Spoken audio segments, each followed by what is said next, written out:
Hello, what is going on, everyone? This is Social Science Simplified back with daily upload number 2. And that's right, daily upload number 2. Here we go. So we are on daily upload number 2. My goal is to get to at least 10 days daily uploads. And so this video is going to be a bit shorter, but I want to talk about the politics in Minnesota. So first off, disclaimer, I'm not from Minnesota, so I'm not completely 100% certain about the politics in Minnesota. However, it is something I want to discuss at the more national level. So, Minnesota, part of the Louisiana Purchase, and once again, full credit for the information on the state of Minnesota goes to 270towin.com. A lot of data on there. Great website if you're interested in politics and stuff like that. Well, anyway, outside of Washington, D.C., it is the longest Democratic streak in the country. In 1984, it was the only state to not vote for Ronald Reagan. Basically that means other than D.C., it has voted Democratic consecutively the most. However, some people categorize it as a likely Democratic state. And in my last video about the 2024 election, I categorized it as safe. And the reason I did that is Biden wins by a likely margin, 52-45. But the reason I categorized it as safe is because if you look at the last 12 elections, sure, 2016 was 2 points, 1.5 points to be exact, almost a tilt. 2012, 7 points, 2008, 11 points. Some of these have gotten very close, but since 1976, a Republican has not won the state. In 1984, Ronald Reagan came very close, 0.2 points. That's a tilt margin. But other than that, it hasn't been closer than 1.5 points. So then if we scroll down to the presidential voting history, obviously since 1976, it is voted with a Democrat.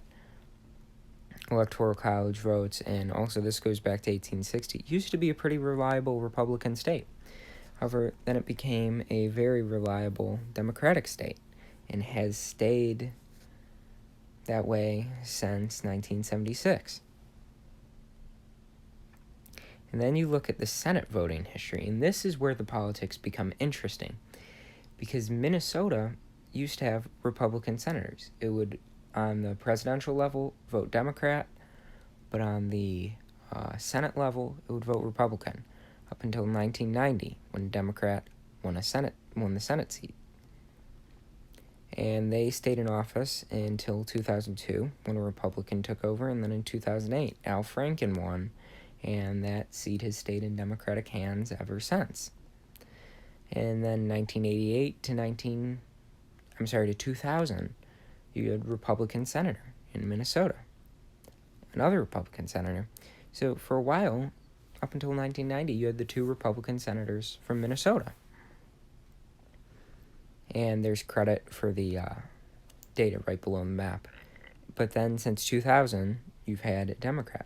So Minnesota has gradually shifted more to the left, which is why in my videos, I categorize it as a safe Democratic state, and why, personally, I believe it to be a safe Democratic state, and my goal in these videos is to stay unbiased. So if I were to give any advice to the Republican Party, it would be to not waste resources on trying to flip Minnesota, especially since it lost an electoral vote, when those resources could be spent trying to flip Georgia and Arizona back to the GOP.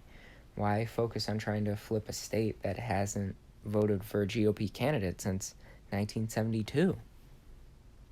And then when you get to the U.S. House voting history, this is very comprehensive. The House is currently tied in Minnesota. Democrats used to have a majority, but then they lost the 7th Congressional District, which is that large district on the western side of the state, if you're looking at it. That went to a Republican for the first time since 1988.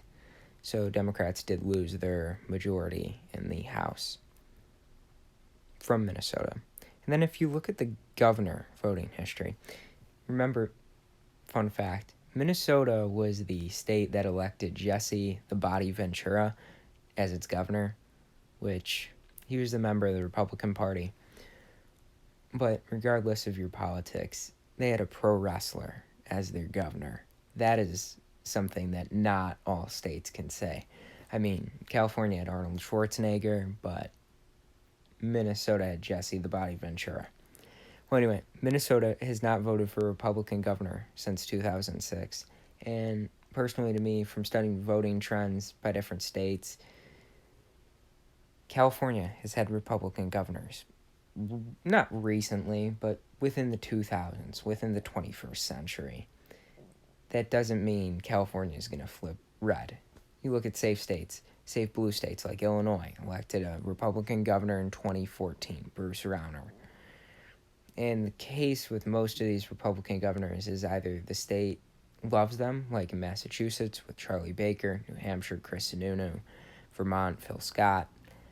I could go on forever with this. Or they're one-termers who lose by a landslide, like Bruce Rauner in Illinois. And other than that, I don't think there's really anything else to talk about regarding Minnesota. They have 2 Democratic senators, a Democratic governor voted for a Democrat for president, and in the House, the Democrats and Republicans are tied. So, long story short, Minnesota is, in my opinion, a safe Democratic state. This is Daily Upload number 2. Please remember to like and subscribe to keep those daily uploads going. And my goal is to do all 50 states with this. That would be great. Don't know if we're going to get 50 daily uploads in a row, but I'm going to try. Once again, this has been Social Science Simplified. Hope you liked the video. Have a great night.